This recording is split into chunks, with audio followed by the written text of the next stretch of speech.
അസ്സലാമു അലൈക്കും വറഹ്മത്തുള്ളാഹി വബറകാതുഹു. അൽഹംദുലില്ലാഹ് അസ്സലാത്തു വസ്സലാമു അലാ റസൂലില്ലാഹ് വഅലാ ആലിഹി വഅസ്ഹാബിഹി അജ്മഈൻ അമ്മാ ബഅദ്.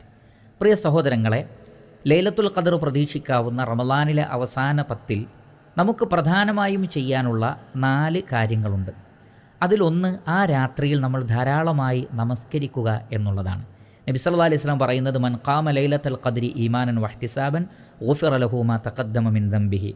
ലൈലത്തുൽ ഖദറിൻ്റെ രാത്രിയിൽ ആരാണോ രാത്രി ഈമാനോടുകൂടി വിശ്വാസത്തോടുകൂടി പ്രതിഫലം ആഗ്രഹിച്ചുകൊണ്ട് നമസ്കരിക്കുന്നത്, അവരുടെ മുൻകഴിഞ്ഞ പാപങ്ങളൊക്കെ പൊറുക്കപ്പെടുന്നതാണ്.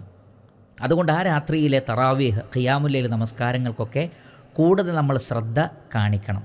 രണ്ടാമത് ചെയ്യേണ്ടത് പാപമോചനത്തിന് വേണ്ടി പ്രാർത്ഥിക്കുകയാണ്. ആയിഷ റളിയല്ലാഹു തആല അൻഹക്ക് ലൈലത്തുൽ ഖദറിൻ്റെ രാത്രിയിൽ പ്രാർത്ഥിക്കാൻ വേണ്ടി നബി സല്ലല്ലാഹു അലൈഹി വസല്ലം പഠിപ്പിച്ച പ്രാർത്ഥനയിലുള്ളത്, അല്ലാഹുമ്മ ഇന്നക അഫുവുൻ, അല്ലാഹുവേ നീ മാപ്പ് നൽകുന്നവനാണ്, തുഹിബ്ബുൽ അഫുവ, നീ മാപ്പ് നൽകുന്നത് ഇഷ്ടപ്പെടുന്നു, ഫഅഫു അന്നി, അതുകൊണ്ട് എനിക്ക് പുറത്തു തരണമേ, മാപ്പ് നൽകണമേ.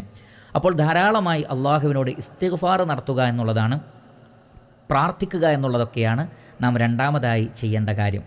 മൂന്നാമത്തത് ആ രാത്രിയെ സജീവമാക്കുക. നബി സല്ലല്ലാഹു അലൈഹി വസല്ലമയെ സംബന്ധിച്ച് പറയുന്നത്, അള്ളാഹുവിൻ്റെ റസൂൽ അഹിയ ലൈലഹു, രാത്രിയെ സജീവമാക്കി ഉറങ്ങാതെ, വ ഐഖള അഹ്ലഹു, കുടുംബങ്ങളെ കൂടി വിളിച്ചുണർത്തി രാത്രി നമസ്കരിക്കാൻ വേണ്ടിയൊക്കെ, വശദ്ദ മിഅ്സറഹു, തുണി മുറുക്കി ഉടുത്തു, അഥവാ ഇബാദത്തുകൾക്ക് വേണ്ടി അധ്വാനിക്കുവാൻ വേണ്ടിയും ഭാര്യമാരിൽ നിന്നൊക്കെ വിട്ടുനിന്നുകൊണ്ടും, കാന യജ്തഹിദു ഫിൽ അശ്രിൽ അവാഖിരി മാ ലാ യജ്തഹിദു ഫി ഗൈരിഹി, അള്ളാഹുവിൻ്റെ റസൂൽ മറ്റു ദിവസങ്ങളെക്കാൾ അവസാനത്തെ 10 കൂടുതലായി അധ്വാനിച്ചിരുന്നു. അപ്പോൾ ഇതാണ് നമുക്ക് മൂന്നാമതായി ചെയ്യാനുള്ള കാര്യം. നാലാമത്തത് സാധിക്കുമെങ്കിൽ ഇഅ്തികാഫിരിക്കുക.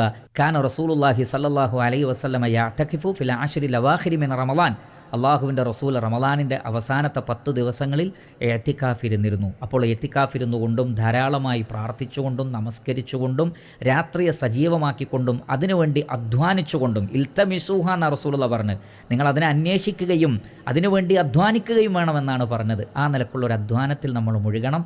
അള്ളാഹു അനുഗ്രഹിക്കട്ടെ. വസല്ലല്ലാഹു അലാ നബീന മുഹമ്മദിൻ വ ആലിഹി വസഹ്ബിഹി അജ്മഈൻ വൽഹംദുലില്ലാഹി റബ്ബിൽ ആലമീൻ.